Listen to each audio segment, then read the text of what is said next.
Chapter 16. The Fire.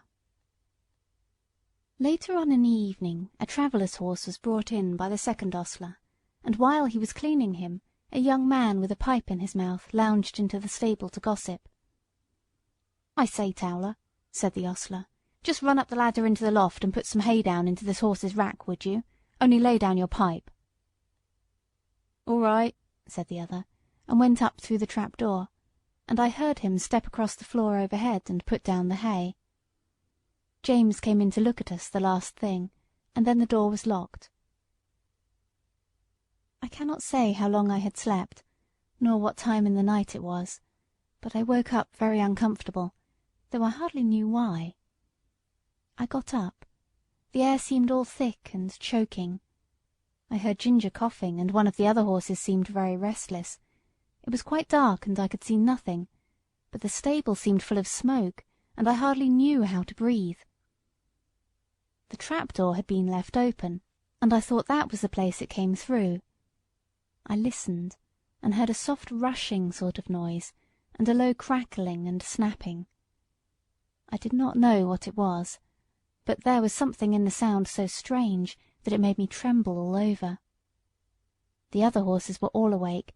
Some were pulling at their halters, others stamping. At last I heard steps outside, and the ostler who had put up the traveller's horse burst into the stable with a lantern, and began to untie the horses and try to lead them out. But he seemed in such a hurry, and so frightened himself, that he frightened me still more. The first horse would not go with him. He tried the second and third, and they too would not stir. He came to me next, and tried to drag me out of the stall by force. Of course that was no use. He tried us all by turns, and then left the stable. No doubt we were very foolish, but danger seemed to be all round, and there was nobody we knew to trust in, and all was strange and uncertain. The fresh air that had come in through the open door made it easier to breathe, but the rushing sound overhead grew louder, and as I looked upward through the bars of my empty rack, I saw a red light flickering on the wall. Then I heard a cry of "Fire!" outside, and the old ostler quietly and quickly came in. He got one horse out, and went to another, but the flames were playing round the trap-door, and the roaring overhead was dreadful. The next thing I heard was James's voice, quiet and cheery as it always was. "Come, my beauties, it is time for us to be off, so wake up and come along."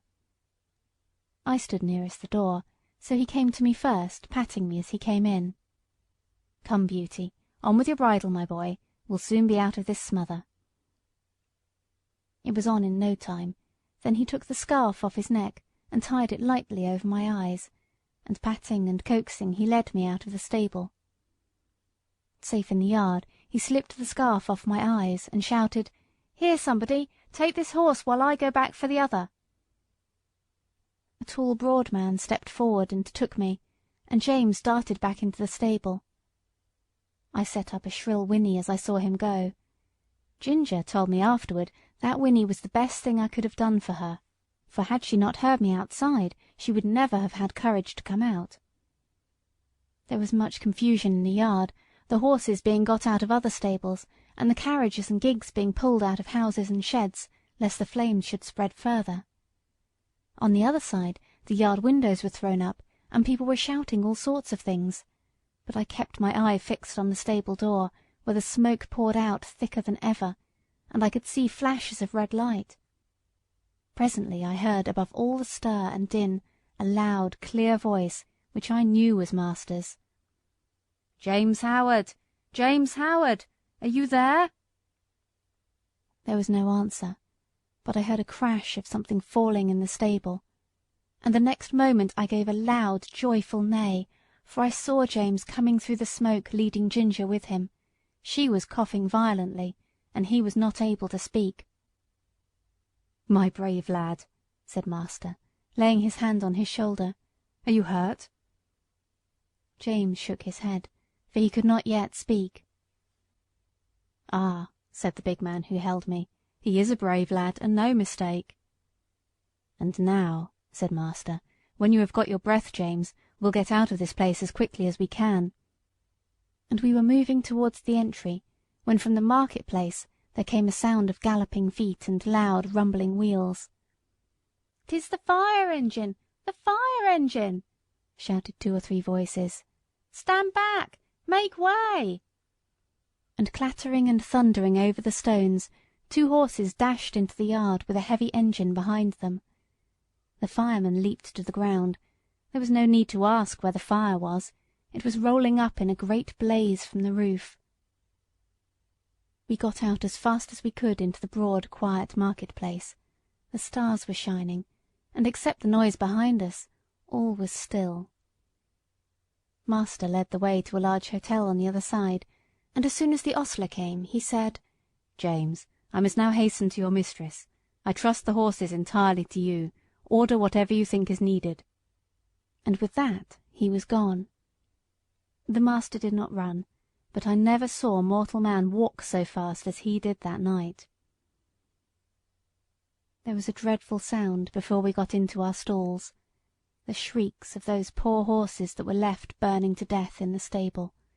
It was very terrible, and made both Ginger and me feel very bad. We, however, were taken in and well done by. The next morning the master came to see how we were, and to speak to James.